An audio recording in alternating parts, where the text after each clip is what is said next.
All right, we're back in the studio here in Atlanta, and we have the rock star of the hour, none other than Mr. Dwayne Hart, joining us. This has been a great series. I know I've been enjoying it, and today's topic is right in my wheelhouse, as well as I'm sure a lot of our listeners. If you own a business, been in business, work for a business, this is it. Let's make it happen. So we're going to be talking about cybersecurity tips to protect your business. Welcome to the show, Dwayne Hart. It's always great being here, Rich. Yeah. Businesses are at risk. But you know what? Let's just start it off by saying that one of the focuses I've always said is that cybersecurity moves everywhere on like every platform you can think of. Yeah. Okay. So to all the listeners out there, take some good notes and activate your cybersecurity mindset, because this is going to be a great topic discussion. And I mentioned Dwayne Hart joining us on the show. He is, if you haven't already heard the name, in cybersecurity, he's kind of the top dog. You're kind of the deal, right? In that space, right? So we're talking, Dwayne is the host of the Chief of Cybersecurity podcast. He's also written the book on the topic, the cybersecurity mindset. And he's here joining us in the studio today. So you mentioned business. So I mentioned if you're in business or thinking about a business, a lot of businesses, there's a lot of hats they have to, and, things they're juggling, right? Of, getting the business started, the viable product, the viable marketplace, the customers, you're managing customers and customer challenges, getting your product into the pipeline and your internet, right? And that's where you're going to talk about, unless you're doing, I can't think of a business that's not using the internet today, right? In some shape or form, because even if you're not selling online, you're dealing with customer emails and communication, shipping, logistics, and so forth. That all goes through that pipeline. And if speaking of pipeline, imagine like a hose, a kink in a hose. If that happens, you're kind of up the river without the paddle, right? Right. It's because the ultimate strategy is to understand the architect of cybersecurity. Okay. So when I speak about the architect of cybersecurity, I'm talking about all those intricate pieces, business, operations, customers, and all the legal aspects that goes along with the businesses, and how all of those integrate into cybersecurity itself. Because one of the ways I've always thought that a business can strive for success when it comes to cybersecurity is to really have an in-depth view of your visibility. Okay. What is it that you actually own? What are the assets out there? Who are your customers? What's the state of your systems? If you don't know these intricate things about cybersecurity, then you set yourself up for failure. One of the topics in the cybersecurity mindset is always talking about that 360 degrees of security visibility. And that is important because that allows you to sit back and think about all the intricate pieces that actually operate your business when it comes to cybersecurity. Yeah, keeping all those assets up to date. And that changes on a pretty frequent basis, right? So you really have to have a team assigned, whether it's internal or you're contracting a company to kind of monitor all that for you, right? Yes, because the whole premise is to reduce risk. Right. Now, every organization is at risk. Yeah. I am not here to say that if you put 1 million people on staff that your company is going to be 100% safe. No, it's not going to happen, because technology is always changing. So what a business have to do is go realize their position in cybersecurity, because a business serves as a medium between hackers and their customers. Right. Because as your customer base increase, as your technology space increase, that also means that your attack surface will go increase as well, because your attack surface is saying that, okay, you as a corporation have 1,000 endpoints, right? All your computer service and everything else, right? Right. Now you move up to 1 million. Now you have 1 million endpoints, so that means that your attack surface increases a lot, and the more chances of being infiltrated has pretty much increased. But you can counter that when the concept of increasing protection and lower risk is in place. Because as you bring on these different services and these different assets and these different customers, that's when you have to integrate cybersecurity in the process, because you don't integrate cybersecurity once you get everything up and operating, right? Right. Because it's not smart. It's not great business sense. Right. So we were talking before the show about what you kind of just alluded to was as your exposure escalates and elevates, which is great for business, right? So that's the yin and yang, right? So you don't want to be the best kept secret in your industry. You want everybody, as especially your target audience, to know about, here's what we do, here's our service, here's how to get in contact with us, here's how to do business with us. That's great for business, right? To have that kind of exposure in the marketplace. But also at the same time, the yin and yang is that exposes yourself to the cybersecurity hackers, right? So you get on the radar. You want to be on the radar of your customers and your marketplace, but that's the trade-off. Now you're on the radar on their blip for the hackers, right? Yes.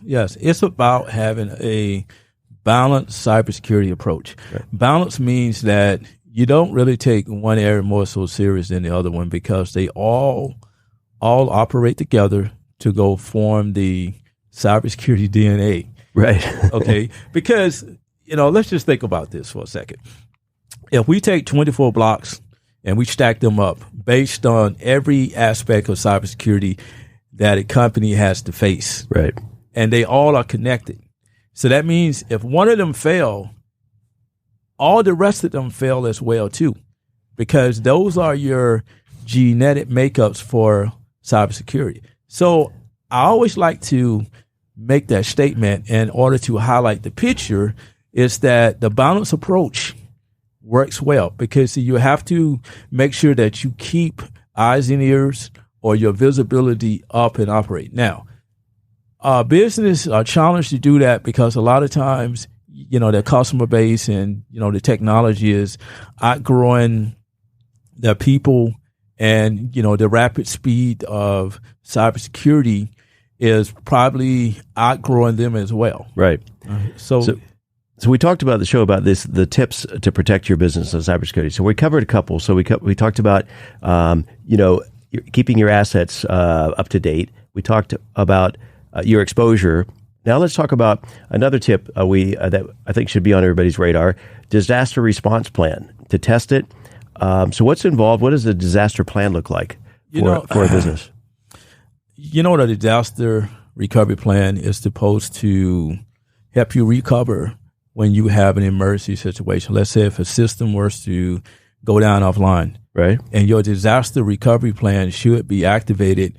And it should be seamlessly activated in a way that no one knows that your system went down, right? And it should go from like backup to like your recovery stage and so forth, right? Because the premises is to ensure that all your vital critical systems that you have can actually stay up and operate. And this is where the availability principle comes to surface, because you have customers that are working on the opposite end that actually depend on your system. Let's just say, for instance, if you got a primary database that is located in the city of Atlanta, right? And let's say you have two other backup database centers that are located in New York and Washington, D.C.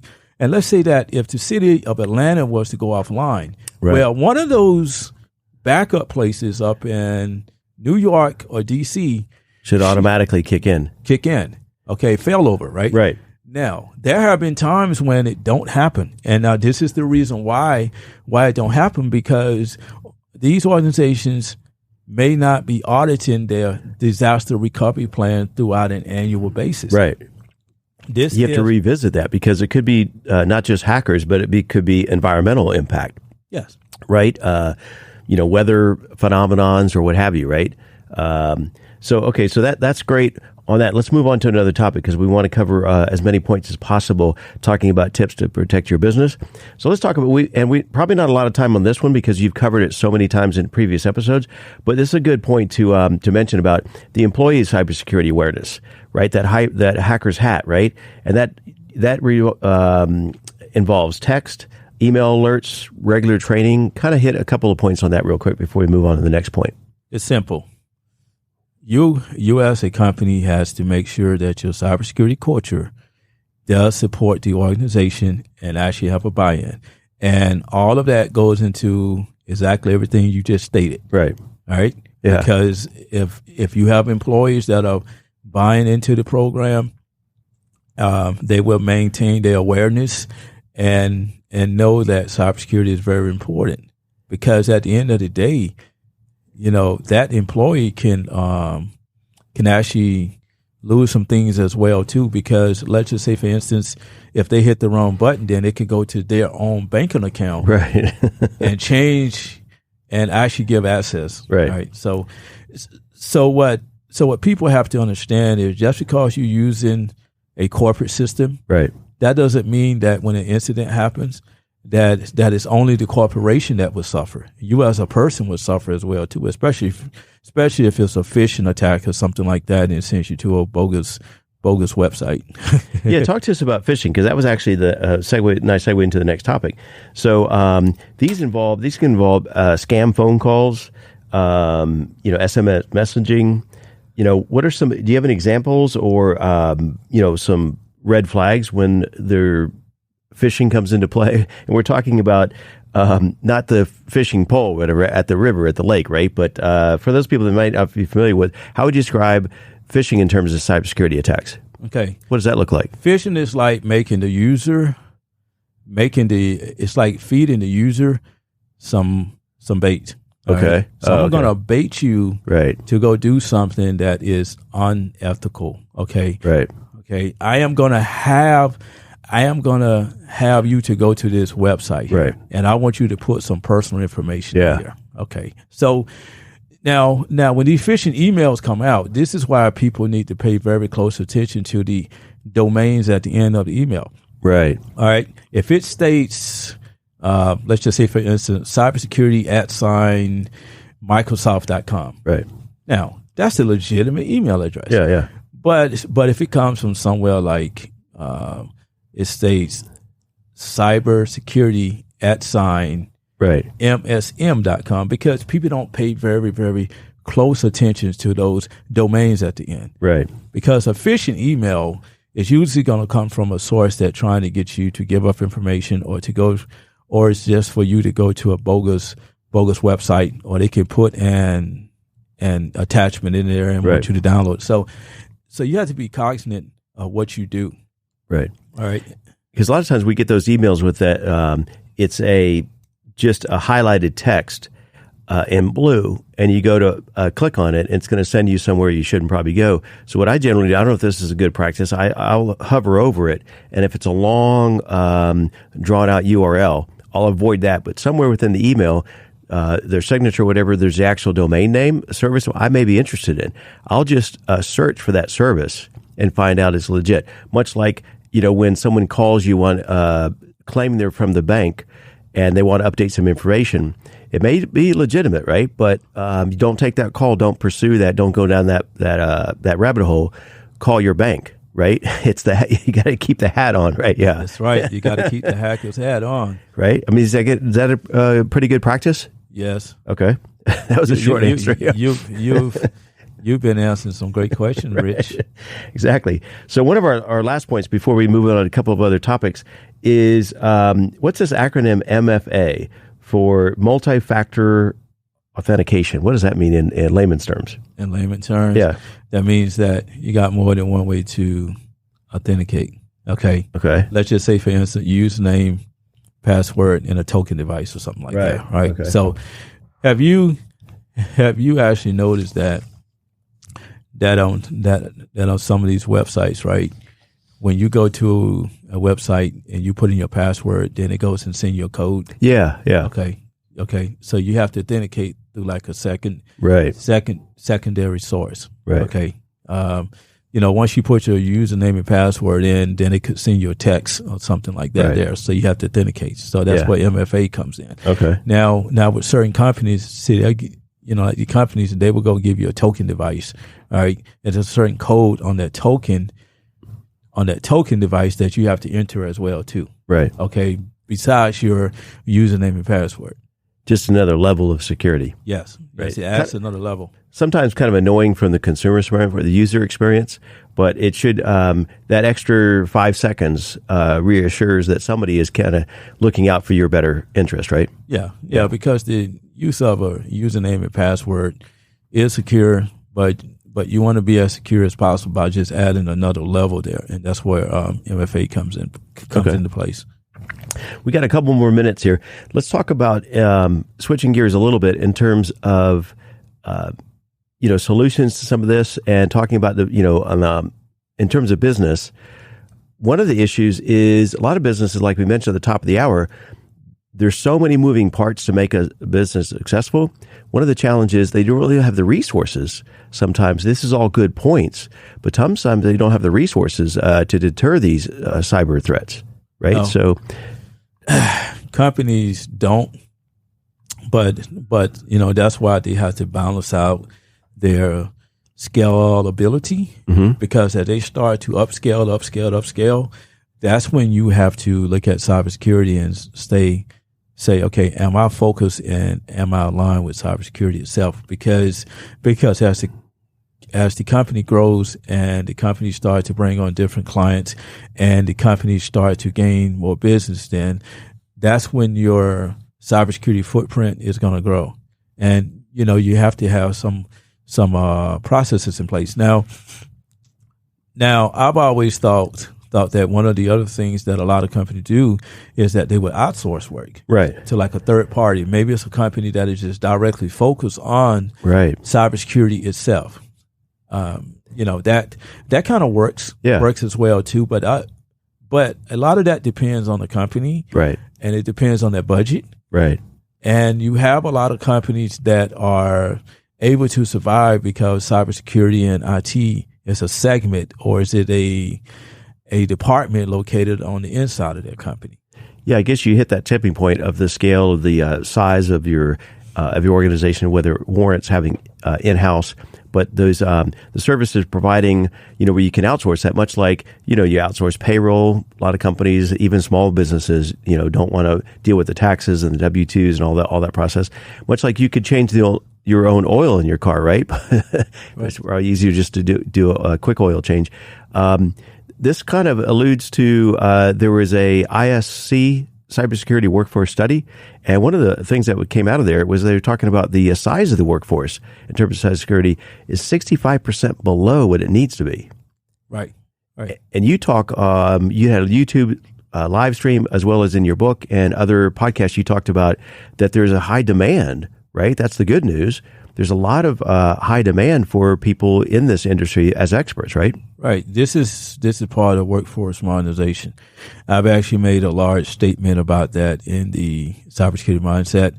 Is that now cybersecurity is growing, and organizations spend an enormous amount of time on trying to upgrade their technologies and their business processes, but they seem to forget about workforce modernization. Now with workforce modernization, it goes beyond certifications and education. It's just the fact of teaching people how to do their job.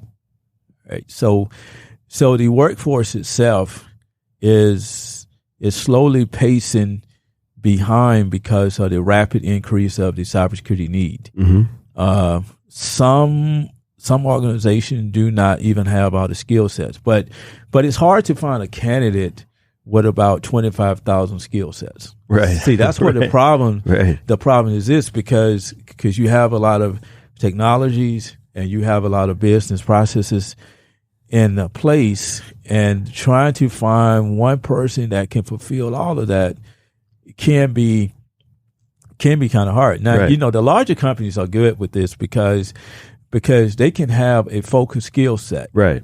Okay. Smaller companies, you actually have to almost build a robot is right. what I call it, right? Well, you got that one person which is a jack of all trades. Right. And it's increasingly harder to go and do that. So when the cybersecurity starts to grow, that's when a company has to modernize. Part of that modernization is to work with your talent management systems and working with your recruiters, right. and making sure that your recruiters are asking the right questions. Right. Because if they're not asking the right question, you may lose out on a perfect candidate, right? Or or you may bring on the wrong candidate.